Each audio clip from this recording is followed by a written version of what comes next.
Што подразбирате под слобода на изразување, активизам и во тој контекст и медиумска слобода? Значи, знаете, колку да се различни тие два термини, медиумска слобода и слободно изразување, сепак се имплементарни, сепак се термини кои што еден со друг се надополнуваат, условно речено се надополнуваат.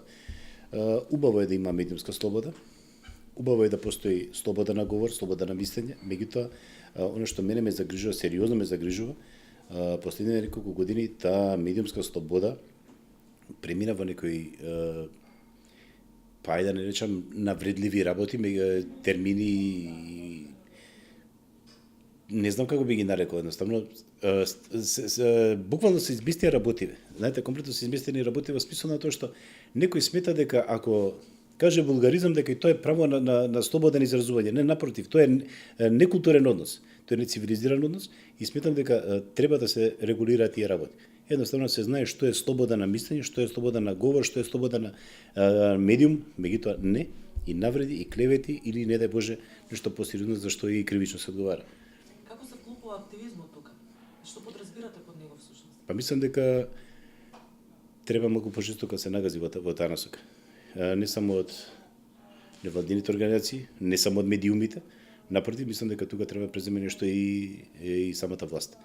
Во смисол да се регулираат работиве, бидејќи некои работи навистина излегуваат контрола.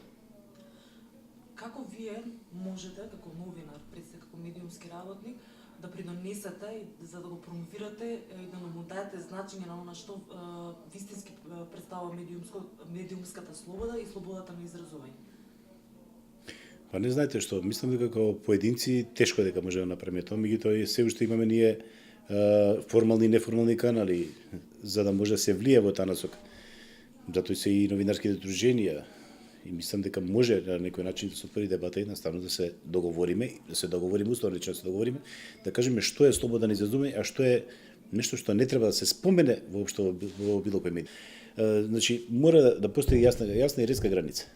Идејата е да постои јасна и резка граница во смисла на тоа што е слобода на изразување, а што не е. Навреди, клевети од тој тип, не. Дали вие некогаш сте се соочиле со притисоци, навреди, клевети или пак уцени од политичките или бизнес моќи на центрите на моќ, како вие лично сте се справили со тоа? Па видите, мене ми е условно речено и нормално кога политичка елита се обидува да врши притисок. Нормално. Велам под наводници нормално, бидејќи сепак кога е власт, сака да ви покаже дека е таа власт.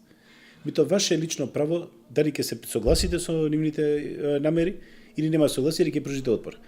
Сум имал такви ситуации, не ви да ги набројам се, многу пати било тоа, меѓутоа знаете, кој им дадете до знаење дека до тука е границата.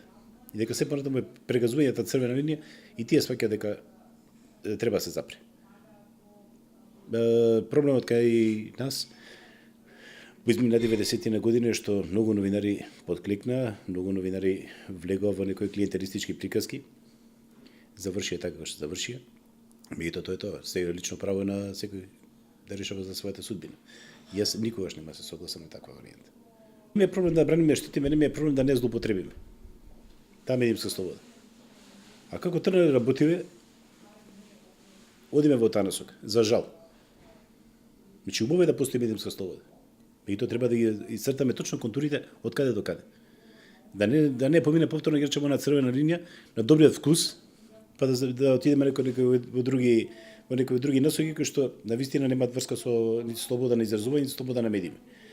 И затоа велам, за мене попасно е да не е страшно што ја имаме, не е страшно да ја чуваме, напротив треба да ја чуваме и да ја негуваме, меѓутоа страшно е да не дојде моментот да почнеме да не злоупотребува истата таа слобода.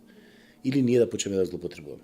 Едноставно секој за себе да си тврди дека тоа е така како што тој си го замисли во својата глава. Не, едноставно некои правила на игра да се направат и по тие правила да играме сите. Се друго е, по мене, обид или ќе биде, не само обид, нема завршен обид, но ќе биде класична злоупотреба.